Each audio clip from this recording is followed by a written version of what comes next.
here's another example in literature plus engineering, okay? He's from Northwood High. Okay, he just graduated Northwood High, so he's finished first semester at Johns Hopkins. Okay, so Eric, for Johns Hopkins, do you remember what major you applied for? I applied engineering. You applied for engineering. Okay, let's find out a little bit more about Eric's high school activities.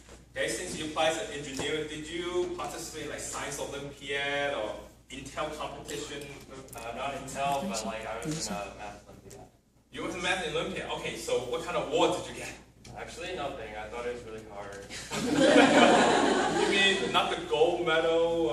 Yeah. Those are top of the pyramid, you mean? Yep. Yeah. Okay. Did you do like science fair, Orange County? Actually, no, I didn't do that either. Oh, you didn't do that. Okay.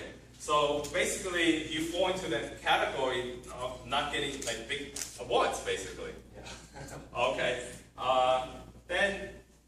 But how about your other students at Northwood High? Do you feel there's a strong competition? Are they pretty strong, smart too? Yeah, definitely. Like I always felt that I was at the very bottom, so there was always constant pressure to try to be better. But actually, you're much better than you think. Eric, let me ask you something honest. Do you read much outside the class in high school? As an engineer, not so much, but I do read what Alan recommends. Okay, really helps. You think really helps? Okay. And then let's take a quick look at what Eric read. Okay. Eric kind of wrote about how people will copy too. If you only read the books that everyone else is reading, you can only think what everyone else is thinking. Okay. Eric put this in his essay. Okay. Also for Johns Hopkins, Johns Hopkins supplement. Why Johns Hopkins? Remember, I don't know if you remember this is a French guy, Flaubert, life is a constant education. One must learn everything from speaking and dying.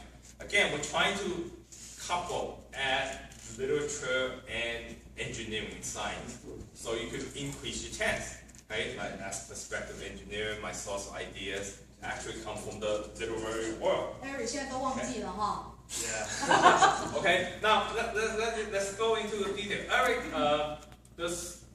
the literature actually are they like a couple thousand pages? No, it's like 3 to 5 pages. You kind of you quickly get out what you need, and then you integrate that into your essay and try to maximize like how much it can help you. That way you can, I guess, read more and be able to find more different like ideals you can put into your essay than pouring over like a 2,000-page book and maybe finding 1 or 2 things. Exactly. It's absolutely right. Sheldon said that's a quick way. That's how we do it, quick way. We pick famous authors, short stories, 3 to 5 pages. If you don't like story 1, keep reading, go to the next one. Keep reading until you like one. Okay, so no one has, do you have time to read 2,000 pages? Okay, nobody has 2,000 pages, okay? Okay, so basically, again, I just picked out those easy short stories for you to read, okay?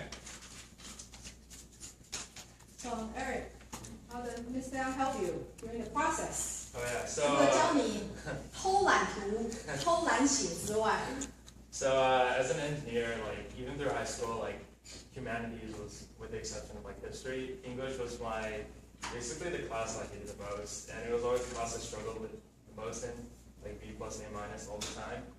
But with Alan, he comes up with like these formulas and strategies to basically like get your point across and be creative, like a show not tell. And like certain sentence structure should be put in a certain way to like convey like what you're trying to say, and that way your effect on like the college admission officers will be maximized. Okay. Well, thank you for those kind words, Eric. Let me ask you life at Johns Hopkins. Okay, so we give you suggestions, writing, and did you go into Johns Hopkins with confidence? And also, how do you use your time management skills at Johns Hopkins? Were you able to use that? Yeah, time management, like Isaac said, is very, very important. When you're there, no one's the boss of you. So whatever you want to do is really up to you. But you need to plan it out accordingly so that you can do everything you want and need, but also like set time apart for yourself to explore yourself and also like your new environment. Okay, and now were you able to use your AP credits to waive out some classes at Hopkins? Johns Hopkins is a lot more selective in what AP credit they'll let you use. I only use one math credit for my APs because everything else they don't really accept and they want you to. They don't accept? You mean people study hard for nothing? Yeah, they don't take like English, language, not even government. A lot of stuff they don't take. Okay. Now, all right. I gotta ask you this. A lot of people think that Johns Hopkins is a very competitive environment. People really compete with each other. What's your view on it? So apart from the friends I've made and like as a freshman class, I think everyone's really kind, but I don't know if that's just a front they put up. And also, a lot of them are pre-meds and I'm not, so they could be secretly like hating each other or something. But everyone's really nice and everyone tries to help each other, and so it's still a great learning environment to be in. Okay, and now, you took like the maximum course available for like freshman engineer, like 18 or 19 credits, and you took like 6 or 7 classes. Okay, what do you think was the hardest class? German. German. So that means math and science classes is easy. Yeah, those were easier than my German class.